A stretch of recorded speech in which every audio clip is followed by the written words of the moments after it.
How's it going? Yes, ma'am. Yeah. Oh, yeah, great. Food's done, coffee's done. We're both over in a second for it. Oh, thanks, babe. Hello. Is it lined up again now? For anyone who is having issues with the sound lining up before, is it realigned? Is it working now? Let me know if we are realigned vocally and liply. Yes, okay, it's realigned. Okay, great. Shelly says hi. Hi, Shelly. You met her at Slimu. No, it's not realigned. Oh no. That's not good. You need to always close I the left apps on TikTok and came back. Did it fix it when you left and came back? Shira says, "Sup, Smoothie King. You were fine for me in the first place." Yeah, I think it's like half the people had issue, half didn't. Look at this cup that Dawn sent me. Isn't this cute? It's good now. Okay. Okay. Coffee. All right, so we're gonna get started on chapter 2. Sounds like an error on those folks because you're good on my end. Yeah, it sounds like a mix of issues, but let's get started. I feel the need to make coffee now. I mean, honestly, always. I always feel the need to make coffee. What does the mug say? The mug says she leaves a little sparkle wherever she goes. And Secret Boyfriend told me that that's very me because he finds sparkles all over his apartment. It's true. I stepped on something yesterday and I got off my foot and it was a little star. It was a pink star. Oh, it's great. Oh, well. Right, you mentioned it last night. I forgot. Yeah. Now I have an echo. You were fine before. No, Amanda, I'm sorry. Oh, gosh. All right. Well, with the amount of glitter in our slime, you'll be leaving sparkles here, too. That's right, Sam. I double glittered for you some of the times. That was pretty funny. All right. Let's get in on chapter 2. Chapter 2. Coin in the door for a visitor welcome. Bit of old leather for a welcome farewell. A traditional bargain. Interesting. Hand me another rose. No, not the white, the pink, Mother said, the color rising in her cheeks as her voice clipped. Delphine stripped the thorns from another pink rose and handed it to her mother. She assessed the vase of flowers silently, eyeing the flush of color from the deep pink to pale. It needed more white to balance the colors, but it wasn't worth arguing. She probably, Delphine thought with a smile, wanted to highlight the fussy centifolias that were the pride of her garden.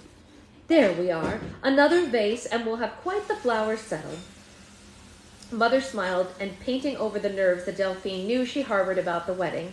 Delphine didn't demand perfection from her wedding day, but Mother did. She didn't remember her being this fractious over Elaine's wedding, but then again, Elaine hadn't married into one of the richest families in the county. The Perrysburg Society pages didn't write about when Elaine Canner married Jack Fairborn, just another boy from Prospect Hill family, and not even an old family at that, a respectable family, a well-liked family, but not a family that owned the largest glass factory in all of the Graftons. She is beauty, she is grace, she lives glitter all over your place. Shira, you know what to do. Shira, you better write that down. That's pretty good, Shelly. She is beauty, she is grace, she'll leave glitter all over your place. Hey, we better make that a sticker. That's pretty good. It's true. Adding that to the list. It's true.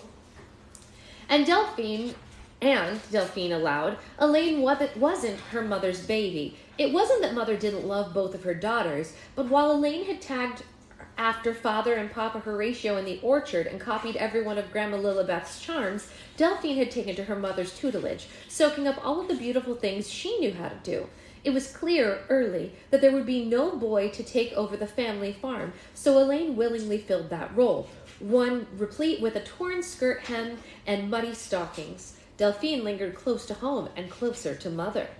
Now I'm going to clean this up. You should freshen up before Pierce arrives. Mother swept loose leaves and clipped stems into her hand. Delphine picked up the dustpan to help and promptly gouged her hand with a stripped thorn. Oh dear. Don't go bleeding on your dress. You don't need to bother with this. I can do it. Delphine let Mother shoo her out of the kitchen, dabbing the blood from her thumb with her apron. She caught her reflection in the hall mirror and smoothed a few loose hairs. In only 4 more days, she would be Mrs. Pierce Grafton. The thought sent a shiver running through her limbs, right down to her bleeding thumb. Marrying Pierce Grafton. She could never have imagined when she'd first been introduced with her friend Mary Porter. He swept in like the west wind into the parlor, settling everything she'd assumed about herself with his generous smile and his expansive presence. He was outside her sphere then, a wealthy man from a wealthy family in a city she only visited sparingly, and yet, by luck contrived from a fairy bargain and some inscrutable magic of the universe, here they were. Y'all had to wait an hour plus for my doctor's appointment, now waiting 30 minutes for lab. That sucks, Shelley. Delphine still couldn't quite believe her good fortune that a man like Pierce Grafton would want to marry a farm girl like her. And wrapped entirely with marrying Pierce, another desire to move to Perrysburg, to stretch and reach and taste and see more than Moore's Ferry could ever offer. She loved Prospect Hill and Orchard Crest nestled into its ridges, but she had memorized it like a piece of piano music, its details practiced until her fingers knew the position on the keys by rote, and she didn't have to think. Perrysburg was like a stack of new sonatas and concertos ready to be studied, and perhaps she could find more purpose than there was in Moore's Ferry, and even her family home could offer. If Elaine was the queen of the orchard, Mother was the chatelaine of the estate, and Delphine was left bored as a spinster in the tower. That would change in Perrysburg. She would have a place there and a role that she could excel at.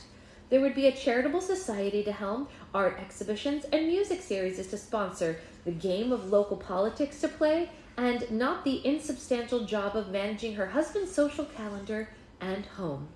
Pierce had built a new house for them, the height of style in the most fashionable neighborhood, 3 stories of limestone with nods to new prairie school of architecture.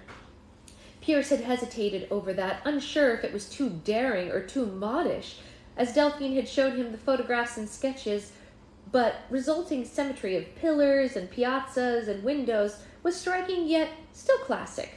Now he beamed when he showed it to his friends, complimenting his fiancée's good taste and keen eye.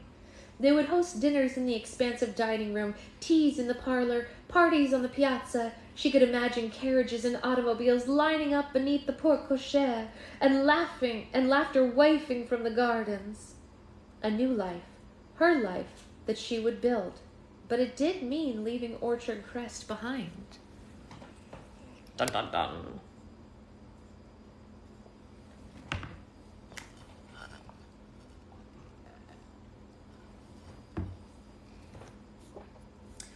It would have been easy to fall into a dime novel dramatics over it, imagining that she hated farm life and she was desperate to escape the horrible fate. But the truth was she loved her family and her home. Still, as much as she would miss quiet winter evenings in the parlor and languid summer afternoons in the garden, she wanted more than Prospect Hill. She craved it like cool water on a hot day. It was why she spent so much time on watercolors and sketching. She could explore something more, express something new. She had never been content with the rhythm of farm life, the repetitive tasks in the endless cycle, looping year after year. Her sister loved it. She always had. She loved the feeling of dirt on her hands and the confidence of knowing what chore came next and exactly how to execute it. Elaine could see the harvest in the spring bloom and calculate how many barrels of cider were ripening on the trees. Delphine's interest in the orchard ran in the contrary current. Watching the trees bloom in a riot of pink clouds in the spring, the red gold sunrise of the skin of an apple, in the shadows mingling on the moss, the moments of novelty and the beauty hidden in repetition, this was the orchard that captured Delphine. She tried to catch its movement in sketches and coax its colors into painted landscapes, and she knew, intuited from the quietest, deepest parts of herself, that there was more of a novelty and beauty waiting to be discovered. Waiting for her. In any case, if she had wanted to stay on Prospect Hill, there wasn't any room for her. Hey, Bea, how are you? We haven't seen you in a hot minute. Where you been?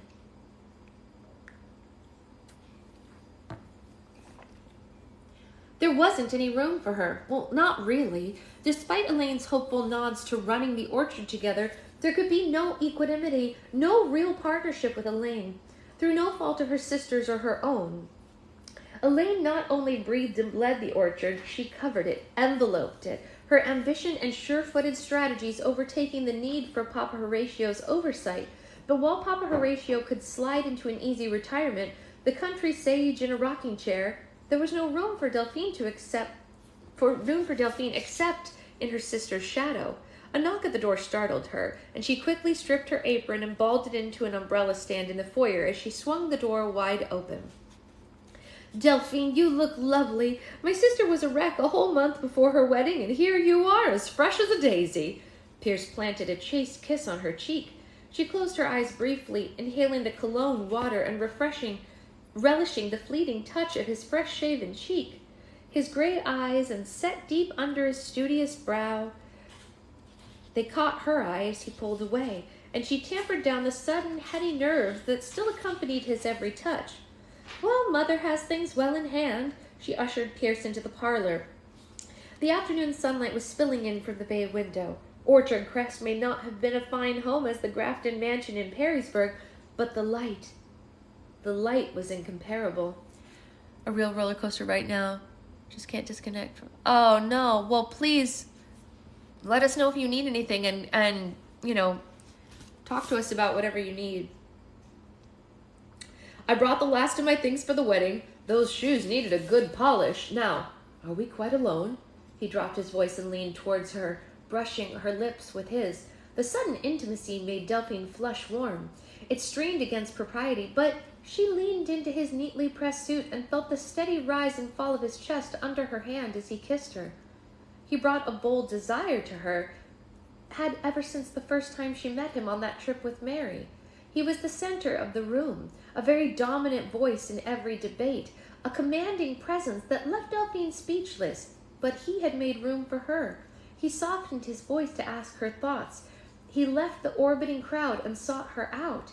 He was important, and his mere attention made her feel important too. I brought something for you too. He pulled out a folded bit of newspaper from his jacket. There's an art studio opening downtown that's going to offer lessons. I thought you might enjoy that. You seemed like you liked painting here at Orchard Crest. Delphine took the advertisement torn from the Perrysburg Gazette, a grainy image of a spacious loft full of windows and bold type promising expert instructions to the students of all ages. Well, I think I would, she said slowly. I've never done much but watercolor, but I'd love to try oils someday. My mother says a young lady needs a hobby or two, even after children come along, to give her something to talk about with the other ladies at parties. He laughed, the expansive bellow filling the parlor. She loved how it took over the room, how his jovial mood could enliven even the dourest of parties. I'll look up the particulars after the move. The move? Is the furniture all in? Quite nearly. The dining room is set on the way from Chicago, but we shan't really need it right away, don't you think? Delphine shook her head. There was a breakfast room upstairs already outfitted with fine maple tables and chairs, and a small, comfortably intimate area for lunch and suppers for just the two of them for just the first few weeks. I can't imagine wanting to host a dinner party until well after the honeymoon. My father wants us to host a board before the fall. I think he sees it as a sort of signal that I'm taking over as executive officer. Pierce grew somber, his gray eyes narrowing, almost troubled. Can't disappoint the old man, now can we? Delphine rushed to reassure him. Late summer shouldn't be trouble. We'll be well established by then, won't we? She smiled, and Pierce's cheerful demeanor returned, and plenty of time to get settled after getting back from our trip. About the honeymoon. About the honeymoon, I know we'd planned on Chicago and I'd ordered theater tickets already, but... About the honeymoon. I know we'd planned on Chicago and I ordered theater tickets already, but I've got a bit of business I need to manage for the glassworks. Delphine tried to keep her face neutral to erase any sign of disappointment. When they'd first become engaged, Pierce had suggested first a tour of the continent for their honeymoon, bookended by voyages on a luxury liner, and then a train trip to the West Coast, and then a trip to Niagara Falls and New York City, his plans drawing ever more abbreviated and closer to home before settling on a week in Chicago, Father wants me to take care of it, and as the new face of the business, well, you know, there's a copper works in Kentucky that wants to partner with us. Well, I needn't bore you with the details."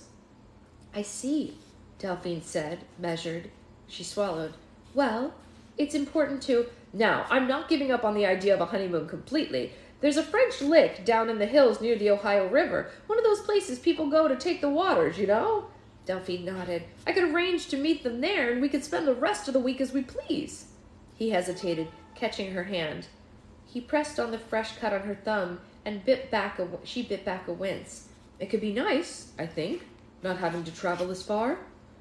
He watched her, waiting, she could tell, for reassurance that she wasn't disappointed despite the hard edges of his family's and the glassworks' expectation already wedging themselves into their lives.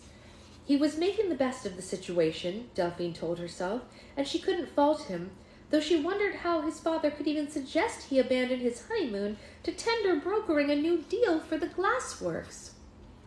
There were plenty of others who could have handled it, but no, it must be very important for Pierce, for his career. This was part of her new life. Her husband's career would come first.